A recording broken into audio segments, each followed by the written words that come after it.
ست عفاف، في واحد برا بده اياكي. خليكي هون لا تطلعي من الغرفة.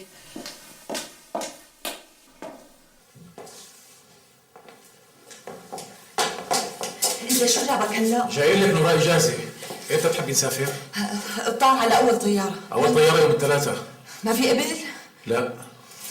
انت شو طالعك من الغرفة؟ امشي بسام، نحن رايحين. ما شاء الله. عبير، كيفك عمو؟ منيح.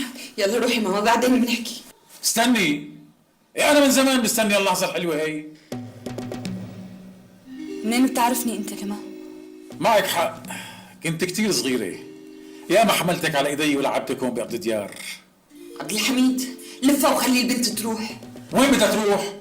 عندي اخبار بتهمها بدي احكي لها اياها. ماما روحي لا تسمعي منه. يلا. لا ماني رايحة، بدي اعرف شو مخبي عني. بسام الله يرضى عليك يا ابني، خليها تمشي، امشي معها. عبير امشي لا تزعليها. مين هالشاب؟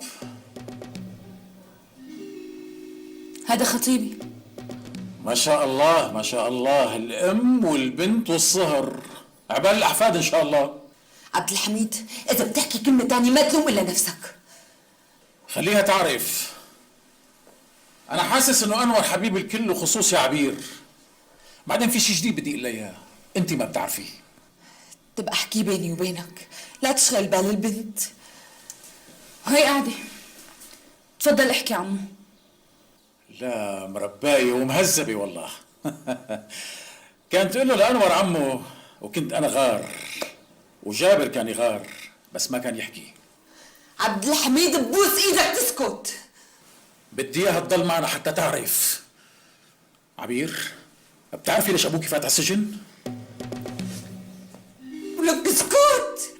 كنت انا وانور وجابر جايبين تهريبه، طلعت علينا دوريه، انور قوص على الدوريه والدوريه قوصت علينا.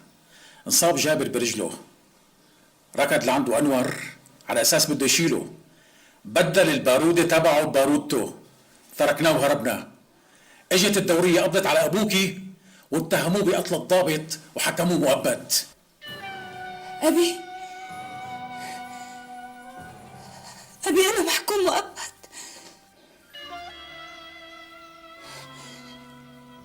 يعني عايش ولا مات بالسجن؟ عايش ولا مات بالسجن؟ نفرق على الأرض الحزين